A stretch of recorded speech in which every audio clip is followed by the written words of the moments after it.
Good morning.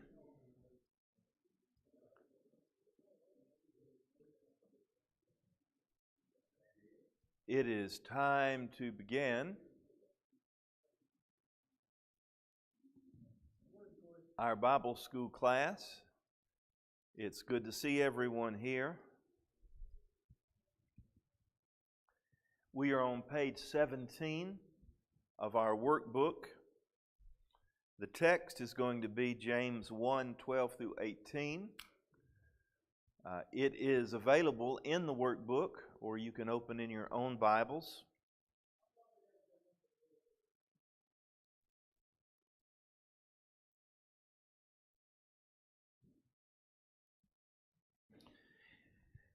We are one Sunday away from Easter, and it's snowing outside.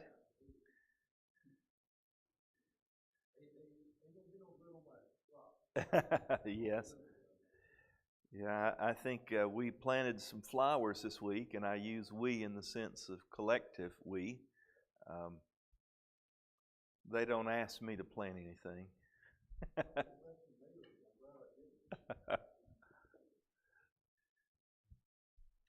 If you want to open to page 17 and then James chapter 1. Your assignment this week, your homework, was to read James 1, 12 through 18. Then to answer the questions at the end of the lesson.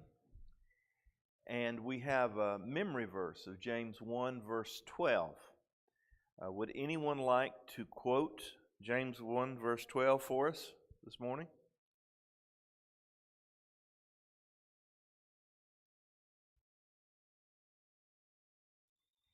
I believe the King James Version says something like, "Blessed is the man who perseveres under trial," or who endures trial, because when he is tested, he will receive the crown of life that God has promised those who love him, or something similar to that. Anyone want to quote it from your version, or whatever version you memorized it from? Okay. Well, be working on that. You may get a chance to quote it at the end of the lesson, or maybe next week, depending on how. If you look at the outline, as we mentioned before, James does not lend itself to outline. It's almost a stream of consciousness kind of book. Paul is relatively easy to outline. James just throws out. It's almost like the book of Proverbs. James throws out a lot of things.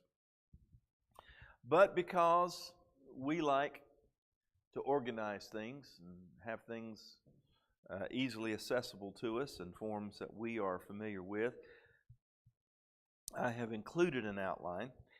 Today's lesson is going to be on the fiery trial of temptation. Temptation in this particular section has more to do with temptation to do evil. I think in the verses just prior to this, it was temptation or trial in the sense of bad stuff that happens to you in life. But they both can lead toward temptation to do sin. Under this outline, we will learn the reward of enduring, the crown of life, the source of our temptations, where the temptations come from, and the resources that God provides for His people. So if you want to just organize the material, it can be organized that way. I'll read the text, and I'll be reading it from the New English Translation, which is found in your workbooks on page 17. Happy is the one who endures testing, because when he is proven to be genuine, he will receive the crown of life that God promised to those who love him. Let no one say when he is tempted, I am tempted of God. For God cannot be tempted with evil, and he tempts no one. But each one is tempted when he is lured and enticed by his own desires. Then when desire conceives, it gives birth to sin, and when sin is full grown, it gives birth to death. Do not be led astray, my dear brothers and sisters. All generous giving and every perfect gift is from above, coming down from the Father of lights, with whom there is no variation or slightest hint of change. By his sovereign plan, he gave us birth through the message of truth, that we would be a kind of first fruits for all he created. If you excuse me one moment, I need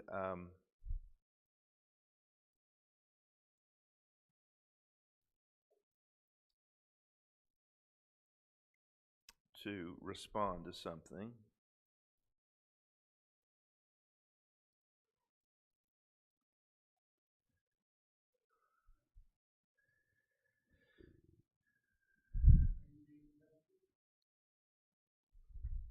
This is in regard to my mom.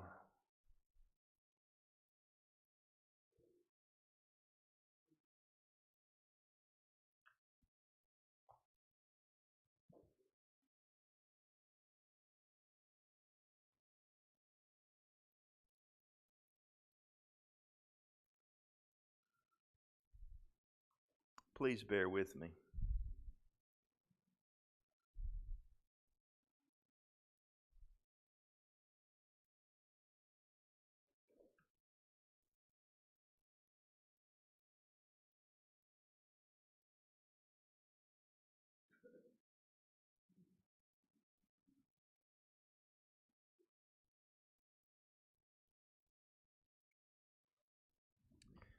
We have an emergency notification system for her, and that alarm went off this morning, and I wasn't able to contact my mom, and that was my sister responding to my desire to contact Mom.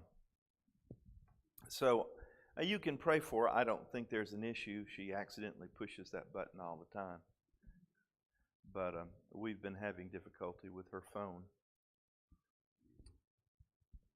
All right, we've read the text. Look at that word, first word, happy. Again, the little box to the right is I'm going to give you a few notes if you want to put in that box. You can write whatever you want in that box. What I say is just some interesting information that you could use. The word happy there in the text is the word blessed. Happy is too mild a term to describe what is being, although it can mean happy. The idea of blessed is someone who is the recipient of divine blessing, and usually it's used in a formula. In the Bible, you would say, blessed is the one who does this, or blessed is the one who does that. And so basically, happy is too mild. Blessed may not communicate everything that we would want to communicate. Someone has said you could translate it, oh, the bliss of a person who does this. But it means that this is actually a blessing, or you will be blessed from God because of your endurance, is what he's saying there with the word blessed. Happy is the one who endures testing. The word testing invokes a number of things to mind. A soldier, before he goes into battle, is often tested. He's put to the test to see if he is fit for battle. We realize that gold is something that in its natural state contains a lot of impurities. But when you heat gold up, when you test it, is the word that's used. You heat gold up, the impurities will burn away so that all that you have left is the pure gold. And the idea of testing here is the reason there is a blessing in whatever testing you have to go through. And testing means whether it be temptation to do sin that you overcome or trials due to problems in your life. It is a way of purifying you so that when you are tested, you can be proven to be genuine. So it's the idea that is the reason you can be blessed. If you are found to be genuine, the Bible says you will receive the crown of life. The word crown there is Stephanos. It means a victor's crown. When someone competed in the games, the winner was often given a wreath. Oftentimes it was made of leaves, but it could, in some cases, be made of gold. And in this particular case, the victor's crown consists of life. That is what it means to have a crown of life, a crown consisting of life.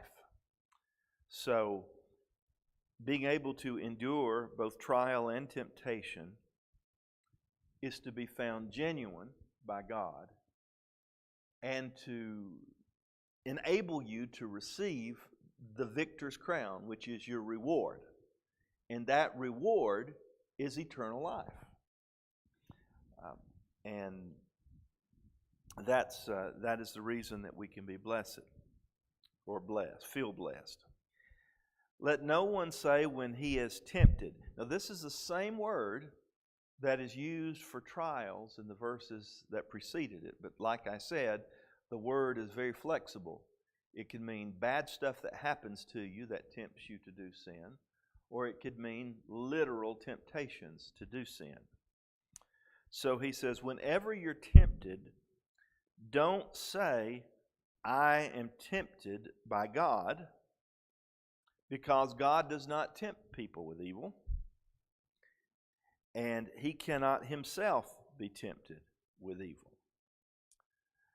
He goes on to say, everyone is tempted. Again, this is the same word we're talking about. When he is lured and enticed by his own desires.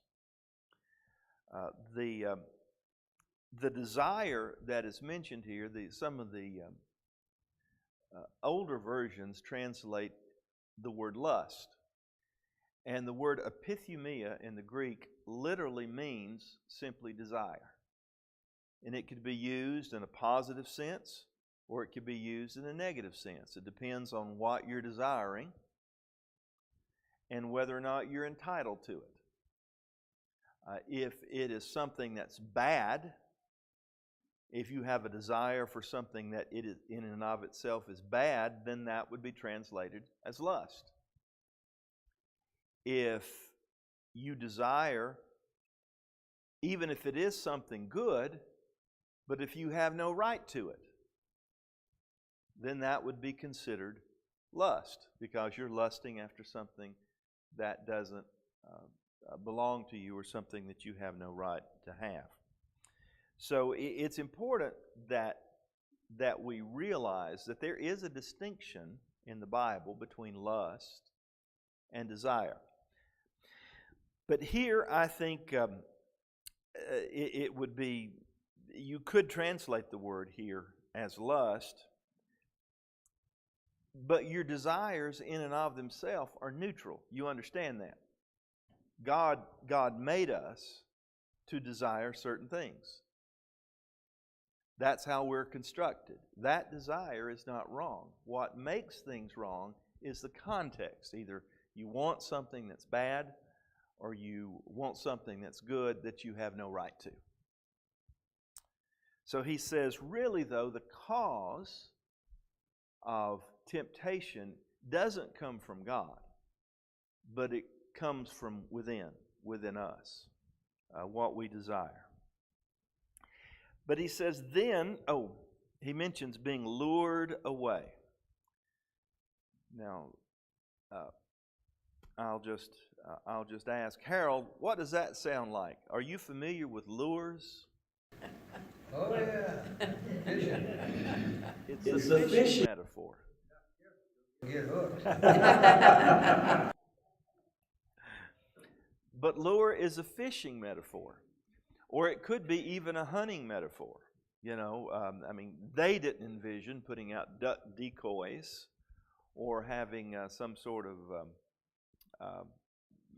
decoy for whatever hunting we may have. But the idea is you're trying to lure something into your trap, is kind of what it is.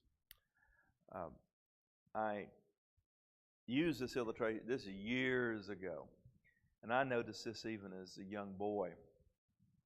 One of our vacation destinations when I was a kid was Walt Disney World in Florida. Now, it was several hours away. I'm thinking something like 12, 14-hour drive away from us, which meant we had to cross over from Birmingham to Atlanta and then drive down through Florida. And by the time you hit Florida, and I don't know if you've ever been on that particular road trip, there are a lot of billboards on the road advertising various attractions. And they're everywhere.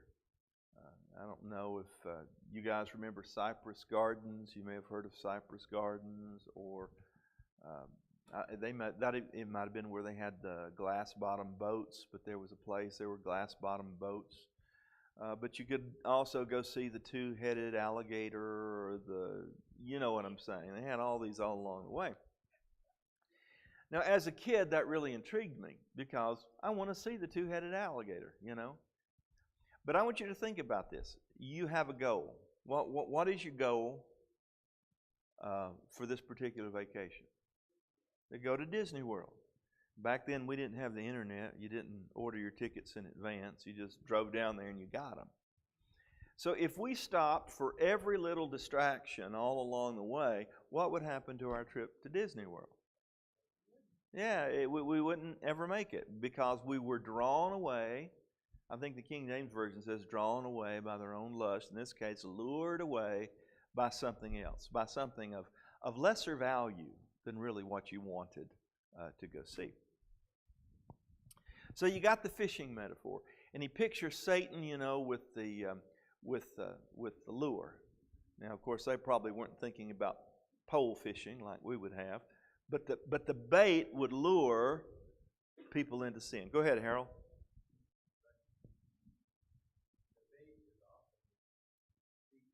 Mm-hmm.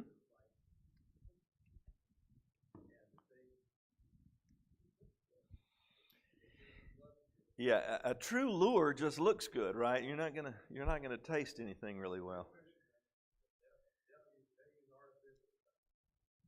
But I'll tell you this: sometimes the real thing is on the hook,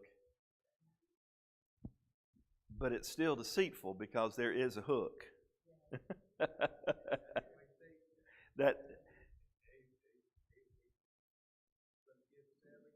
Mm-hmm.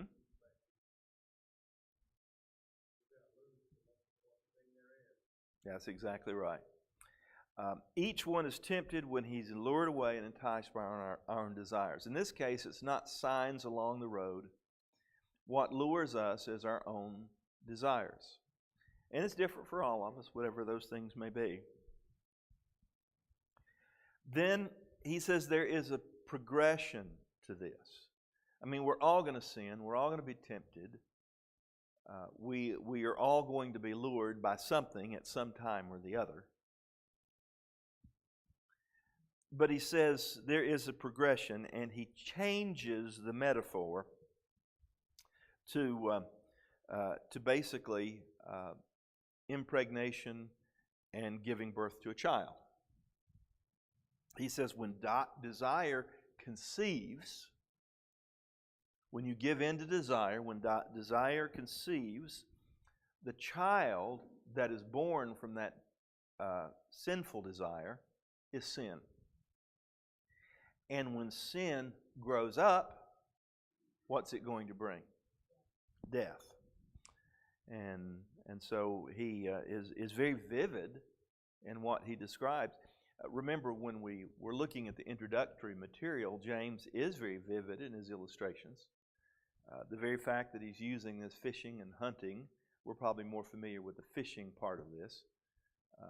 And then when he talks about the progression of sin, all of this is very vivid because we can actually picture all this.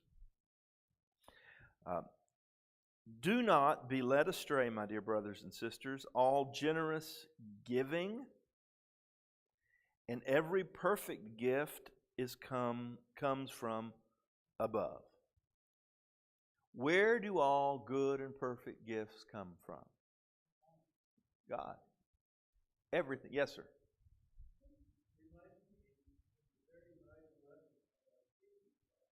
Mm-hmm.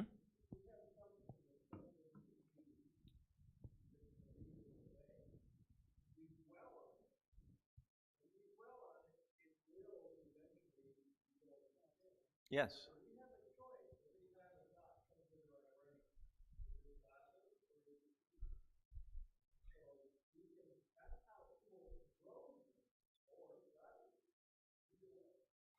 Sometimes we are confronted full on with the temptation. But sometimes, as you mentioned, Vic, we are exposed to something that we dwell upon. And that is the time, to tell you the truth, you could make the argument is before that occurs, you need to decide what you're going to do in that circumstance. How are you going to handle that? I went to took a young lady to see a Clint Eastwood movie. This was 45 years ago. And we were sitting in there after about 10 minutes in the movie. She says, "Let's get up and leave. We don't need to be listening to this." Yeah, I thought that was pretty cool too. Now, of course, I wasn't for it because I just laid down, at the time, probably $10 to go see a movie. But you know, she was right. She had trained herself that maybe if there's something you shouldn't be watching, something you shouldn't be listening to, something that you shouldn't be exposed to, that she is going to get out of that situation. And I thought it was, it really impressed me about the young lady, if not the movie at the time. But the idea is deal with it, preferably before it happens. You have a plan of action, what you're going to do. But how we deal with it will determine the progression of sin, where we're going. So that's a good point, Vic. Thank you. Yes, ma'am.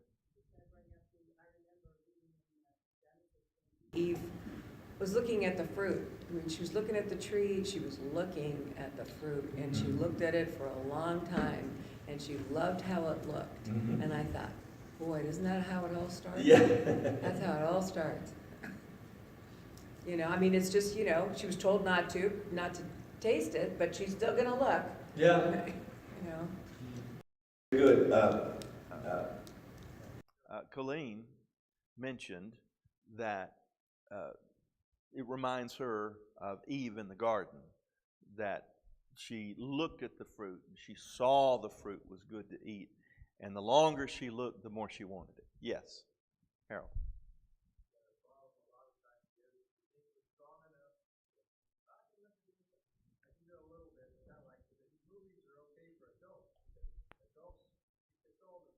Mm-hmm.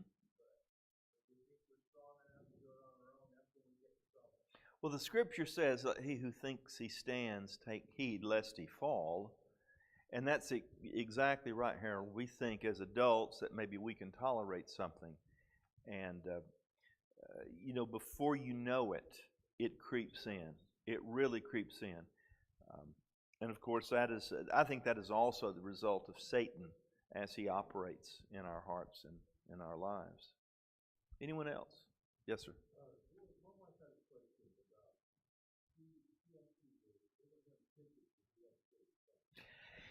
That is good. That is a good question. No one is tempted when he is tempted of God. And that's, I think I even have a discussion question. On page 20. If God does not tempt, why did he tempt Abraham?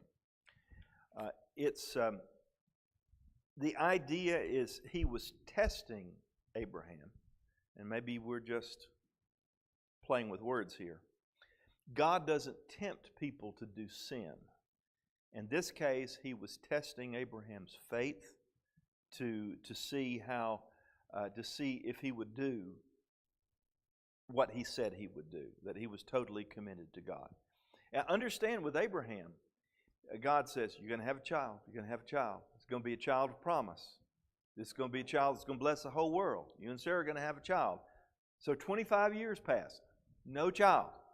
Or 24 years. Finally, the angels came. This time next year, you're going to have a child. So 25 years later, they have a child. So they love the child. He's their only child. He grows up. He is a child of promise. One day God says, go kill him. Now you think about that. Lord, I don't understand that. He's a child of promise. You gave him to him. We waited 25 years for him. Now we've watched him grow up. And you want us to go kill him? Sacrifice? Offer him to me? Abraham didn't doubt. He just went and did it. Yes?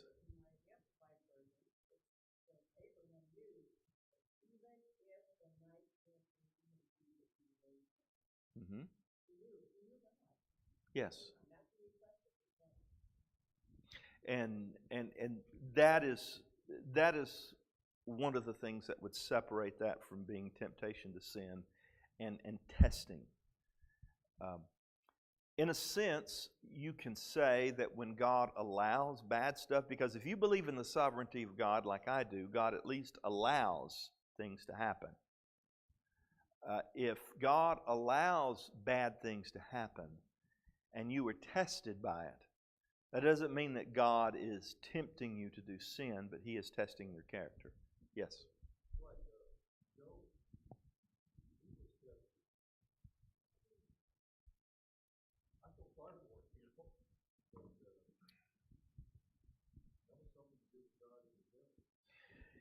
Yeah, and that's an example, perhaps, of while Satan may have been the instrument of the temptation, it was something that was at least allowed by God in that circumstance, because we believe that God could at any point thwart anything that the devil would do.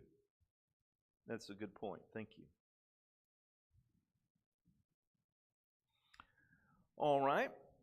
Every good gift is from above. It comes down from the Father of lights, with whom there is no variation or the slightest hint of change. In other words, God is consistent. You can count on Him. I mean, that's what Abraham, if Abraham could bring a child into the world, if God could bring a child into the world from two people, as the Hebrew writer says, who, I believe was it the Hebrew writer or was it Paul, who says, we're as good as dead. I think it was Paul said it in Romans. If he did that, he could give life to the dead. And so that was part of his faith.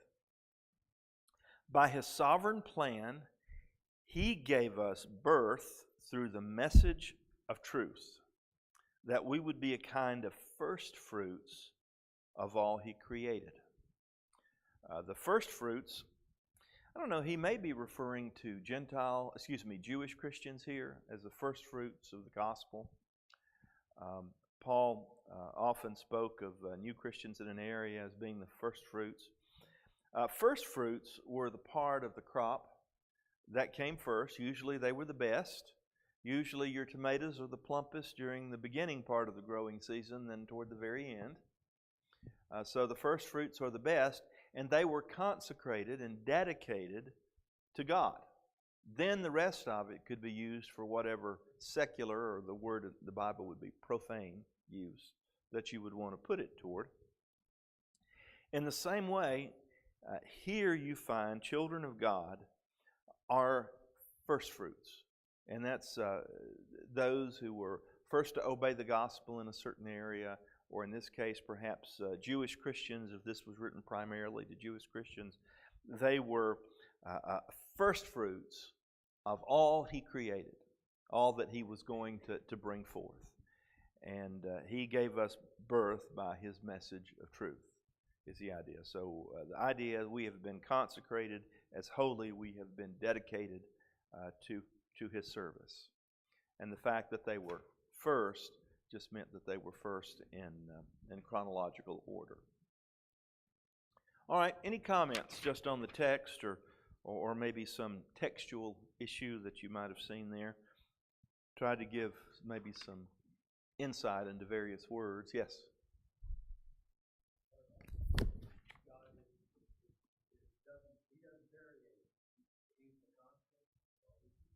Mm-hmm.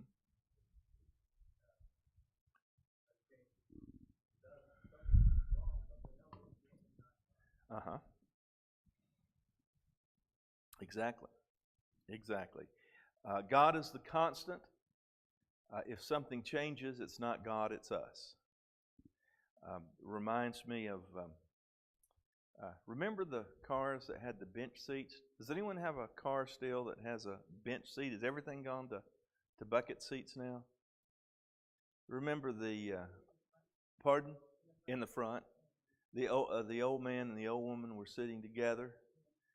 And she says, do you remember when we were young, how we used to sit right up next to each other when we were driving along? And she was complaining about the relationship. And he just looked at her and hatefully said, well, who moved? Well, besides that sexist illustration, the idea is if we were once close to God and there is an issue, who was it that moved? In our case, it wasn't God, because God is constant in what He does. All right, page 18. How to overcome temptation. I think we even quoted this, didn't we? 1 Corinthians 10, verse 12. Isn't that where it says, let him who thinketh he standeth take heed lest he fall? Let's see, 1 Corinthians 10, verse 12. So if you think you are standing firm, be careful that you do not fall, or that you don't fall. We should never think that we're too strong.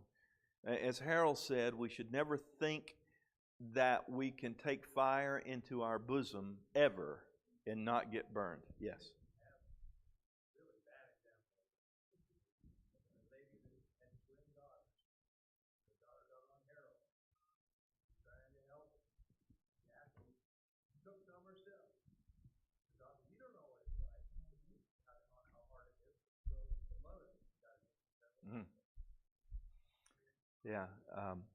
Yeah, that's something that you don't mess with. There are some things that are so addictive. Sometimes one time is enough. That it would be, and it's true that the mother didn't know. Yeah, she found out. Second is decide before you tempted how you're going to act. In Matthew 4. 1 through 11, we see the temptation of Jesus being related. And in Jesus' case, every time Satan tempted him with something, what did Jesus do? It is written, it is written, it is written.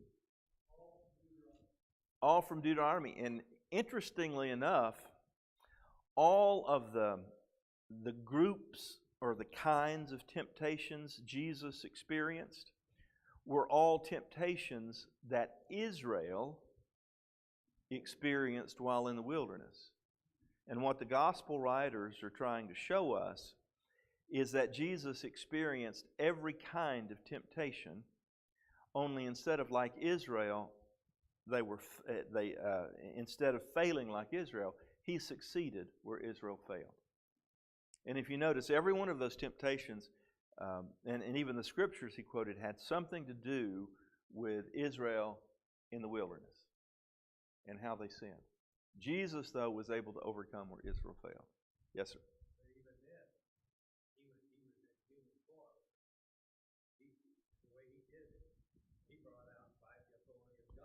He did. Even the disciples later on, they tried to do this. They through his power, even get to try to do something. It all comes from God. He needs to be good.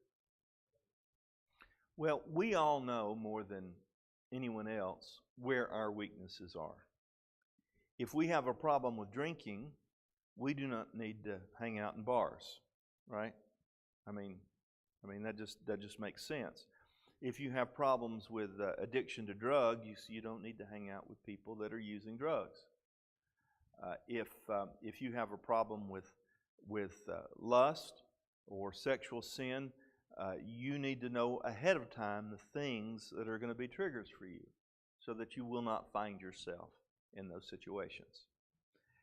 In Jesus' case, he had a scripture for everything that Satan threw at him, which meant not only was he prepared for the temptation, but he was prepared with what the Word of God would say that would counter that temptation. So Jesus was prepared. And it's just a matter of deciding ahead of time when you're tempted. And that's isn't that really easy to say? That's really easy to say. Hindsight is 100%. That's the reason we still have trouble with sin. But we don't have to commit the same sin over and over and over again, especially when we learn what our patterns are. And that's one of the reasons I said, and we incorporated the things in the sermon series about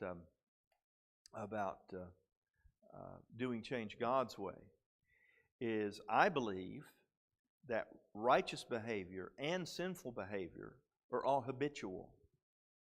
There are things that we condition ourselves to do. We're either conditioned to do right or we're conditioned to do wrong. Jesus came to break sin's hold on us so we can.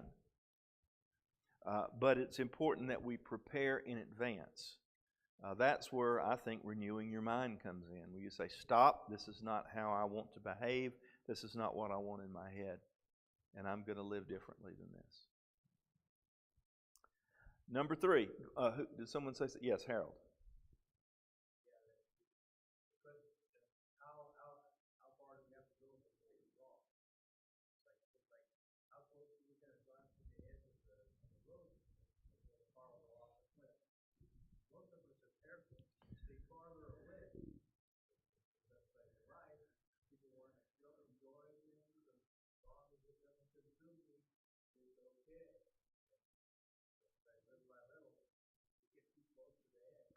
It's like Harold says, what we do is we ask ourselves the question, how close to the edge can we get without going over? That's really a bad strategy, and I'll illustrate it to you. Anybody have trouble with being late? Do you know why we have trouble with being late? We're time optimists because we aim, I consider myself that, we aim at being on time. So you think about that. If you have to be there, say, at 8 o'clock, and you aim at being on time, then if there is a problem anywhere, what's going to happen? You're going to be late. Also, if you're a time optimist, as we said, and we leave at 5 minutes, I can make it. You can do. I'll tell you the way I am. Usually, I'm involved in some sort of study or some task, and I think, maybe just a little bit more maybe just a little bit more, and I keep pushing it. I have found if I want to be on time, I have to leave like 30 minutes before I'm going to be there. You can't just push everything to the line. Go ahead. I have many times been with somebody else, and it's been the other way. They're late, have been very late because Mm-hmm. driving too fast. And I mean, just for one particular person, very often, they always go fast. Harold mentioned a situation where he was with another person who was habitually late, and they would get tickets because he would go. Yes, Vic. if I know I have to get ready to leave at a certain time, I'll get everything done way ahead of time in preparation, so that if I'm enjoying something, it's no big deal, because I've already gotten ready. I can be on time much easier than if I put getting ready to the last minute. And again, that goes back to the idea of foresight. Yeah. Planning in advance about what you're going to do. And this is not just about being late, understand. What we're talking about is with sin or temptation, we want to see how close the line we can get. Being late was just an illustration of that concept. Yes, sir. Have you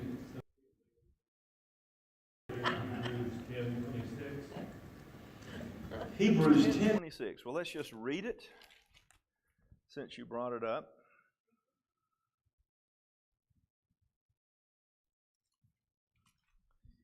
Hebrews 10:26. If we deliberately keep on sinning after we have received the knowledge of the truth, no sacrifice for sin is left. In verse 27, but only a fearful expectation of judgment and of raging fire that will consume the enemies of God. I think it describes a situation where people basically have given up on doing what's right. And they said, well, I don't care anymore if I sin or whatever. I'm not trying. Most of the sins that I have committed, that I know about anyway, I have gone into them with my eyes wide open. I don't necessarily consider that deliberately sinning in this context, but it was intentional, usually, because I went in it with eyes wide open. But I think this has to do with doing things that are for those that, if you give up on Jesus, if you give up on following His way, there's nothing left for you. Is what he's saying, I think, there. So it's a good point. All right. Strategy for overcoming. Let's see our time. Well, it's time for us to stop. We'll pick up here next week. This isn't taken directly from James. This is actually a sermon that at some point in time that I had preached. Where does temptation come from? James says it comes from lust in the heart. John says it comes from a wicked world. And in Matthew we read that temptation comes from the devil. I think they're all true. And we'll talk about that next week.